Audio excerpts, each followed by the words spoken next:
आज हम संस्कृत में आश्रमा पाठ को पढ़ेंगे और उसके अर्थ को समझेंगे। अस्माकं प्रदेशस्य सीतापुर जनपदे नैमिषारण्यम प्राचीनम तीर्थस्थलम अस्ति। अस्माकं यानी हमारे प्रदेशस्य यानी प्रदेश के सीतापुर जिले में नैमिषारण्यम यानी नैमिषावन नामक प्राचीनम तीर्थस्थलम अस्ति। प्राचीन तीर्थस्थल था।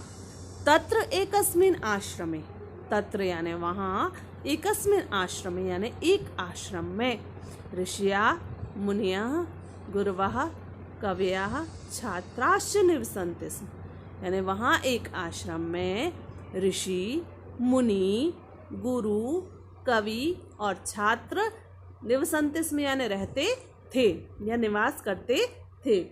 आश्रमस्य विशाल परिसरे, आश्रमस्य यानी आश्रम के विशाल परिसर में, आश्रमस्य यानी आश्रम का विशाल परिसर यानी बड़ा परिसर या विशाल परिसर, अश्वत्थ यानी पीपल, वट यानी बरगद, निम्बा यानी नीम, अशोक वृक्षों की घनी छाया से ढका हुआ था। गहना छाया यानी घनी छाया से ढका हुआ था। तत्र फलशालिना, वहाँ फलशालिना यानी फलों में आम्राम्लक पनस पेरु वृक्षा अपि विपुला आसन।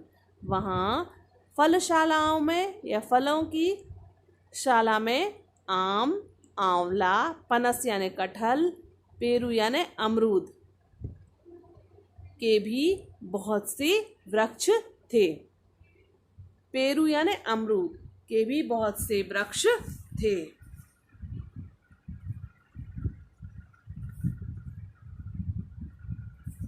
बहुत से वृक्ष थे। आगे देखिए, ए भी वृक्षई, ए भी यानी इन, वृक्षई यानी वृक्षों से, तत्र पर्यावरणम शुद्धम आसीत, तत्र यानी वहाँ का पर्यावरण शुद्धम आसीत यानी पर्यावरण शुद्ध था।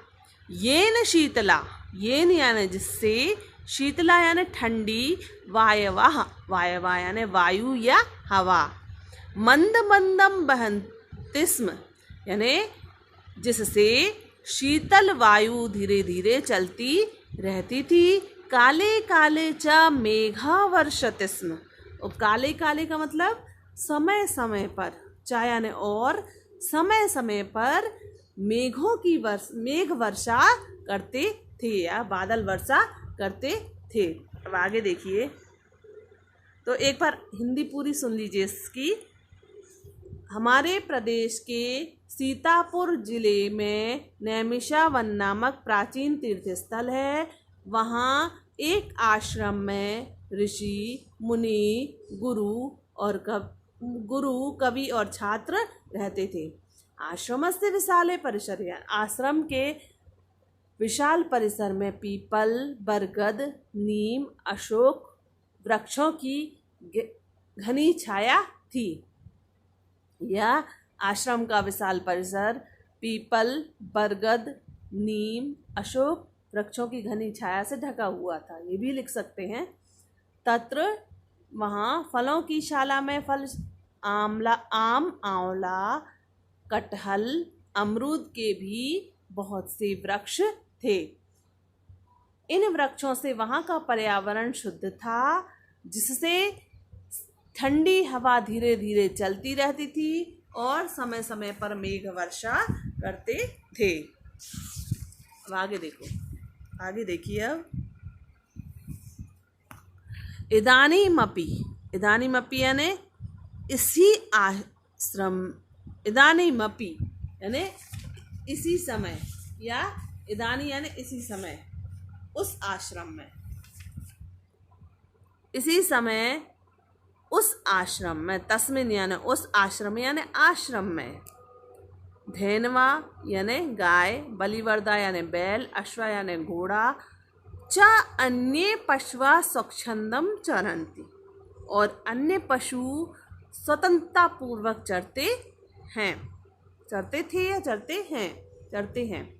वृक्षेषु यानी वृक्षों पर, कपीनाम कूर्दनम यानी बंदरों का कूदना, चटकानाम कूजनम चिड़ियों का चहचहाना, मयूराणाम नर्तनम, मोरों का नाचना, च दर्शकेभ्यः आनंदम ददति, दर्शकों को आनंद दर्शकेभ्यः यानी देखने वालों को आनंद देता था। यानी इदानीमपि, इस समय, उसी समय, उस आश्रम में, तस्मिन आश्रम यानी उस आश्रम में गाय, बैल, घोड़ा और अन्य पशु स्वच्छंद यानी स्वतंत्रता पूर्वक चरते थे। वृक्षों पर बंदरों का कूदना, चिड़ियों का चहचहाना और मोरों का नाचना देखने वालों को आनंद देता था। आगे देखिए, तस्याश्रमस्य समीपे गोमती नदी प्रवहति, तस्य यानी उस आश्रम के, समीपे यानी पास में, गोमती नदी प्रवहति यानी गोमती नदी बहती है। तस्या निर्मलम जलम, तस्या यानी उसका, निर्मलम यानी स्वच्छ जल, सर्वे आश्रम वासिना पिबन्ति स्म, सभी आश्रम के लोग पीते थे या पीते हैं। आश्रमे पशवः पक्षिणाश्च विरोधम विहाय एकस्मिन् घट्टे पानीयम पिबन्ति स्म, यानी आश्रम में पशु और पक्षी विरोध को छोड़कर एक घाट पर पानी पीते थे। आश्रम यानी आश्रम में, पशवा यानी पशु, पक्षिणा यानी और पक्षी, विरोधम विहाय यानी विरोध को, विहाय यानी छोड़कर, एकस्मिन यानी एक घाट में, पानीयम पिबन्ति स्म यानी पानी पीते थे। एकत्र वसन्ति स्म यानी एकत्र यानी एक साथ, वसन्ति स्म यानी रहते थे। तत्रैव खादन्ति स्म च यानी और, वहीं एक साथ खाते थे। आश्रमे छात्राणाम कृते एते नियमा आसन, यानी आश्रम में छात्रों के लिए ये नियम थे। छात्राणाम यानी छात्रों के लिए, कृते यानी निर्धारित, एते नियमा आसन यानी ये नियम थे। प्रातः सूर्योदयात पूर्वम उत्थातव्यम, यानी सुबह सवेरे सूर्योदय से पहले उठना चाहिए। उत्थातव्यम यानी उठना चाहिए। नद्या स्नानम कर्तव्यम, नदी में स्नान करना चाहिए। संध्या वंदनम करणीयम, संध्या वंदना करनी चाहिए। ईश्वरम नमनीय, और ईश्वर को नमन करना चाहिए। सहैव खादनीयम, एक साथ खाना चाहिए। ततः पठनाय कक्षायाम गंतव्यम, इसके बाद पढ़ने के लिए कक्षा में जाना चाहिए। एतान आश्रमान नियमान सर्वे छात्रा पालनम कुर्वन्तः आसन, इन आश्रम के नियमों का सभी छात्र पालन करते थे। उस आश्रम के पास गोमती नदी बहती थी। उसका स्वच्छ जल सभी आश्रम में रहने वाले लोग पीते थे। आश्रम में पशु और पक्षी विरोध को छोड़कर एक घाट पर पानी पीते थे, एक साथ रहते थे और वहीं खाते थे। आश्रम में छात्रों के लिए कुछ ऐसे नियम थे। प्रातः सूर्योदय से पहले उठना चाहिए, नदी में स्नान करना चाहिए, संध्या वंदना करनी चाहिए, ईश्वर को नमन करना चाहिए, एक साथ खाना चाहिए, इसके बाद पढ़ने के लिए कक्षा में जाना चाहिए। इन आश्रम के नियमों का सभी छात्र पालन करते थे।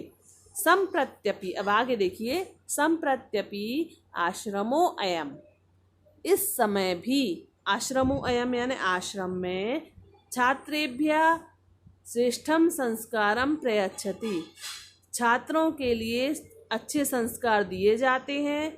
तत्र जातिगतम भेदभावम विना, तत्र यानी वहाँ, जातिगत भेदभाव के बिना, सर्वे निवसन्ति स्म, यानी वहाँ तत्र यानी वहाँ, जातिगत भेदभाव के बिना यानी जातिगत भेदभाव को छोड़कर, सर्वे यानी सभी, निवसन्ति स्म यानी रहते थे।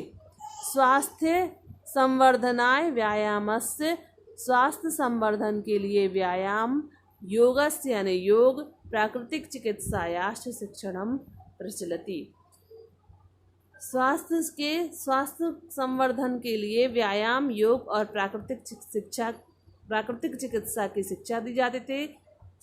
सह च आश्रम त्याग तप परोपकारम उदारताम च शिक्षति। और वह आश्रम त्याग तपस्या परोपकार और उदार की शिक्षा देता है। फिर से देखिए एक बार, हिंदी देख लीजिए। हिंदी, इस समय यह आश्रम छात्रों के लिए आज भी, इस समय भी यह आश्रम छात्रों के लिए अच्छे संस्कार देता है। वहाँ जातिगत भेदभाव के बिना सभी निवास करते हैं। स्वास्थ्य बढ़ाने के लिए, स्वास्थ्य संवर्धन आया ना, स्वास्थ्य बढ़ाने के लिए वहाँ व्यायाम का, योग का और प्राकृतिक चिकित्सा का शिक्षण चलता है या प्राकृतिक चिकित्सा की शिक्षा दी जाती है। और वह आश्रम त्याग, तपस्या, परोपकार और उदारता की शिक्षा देता है।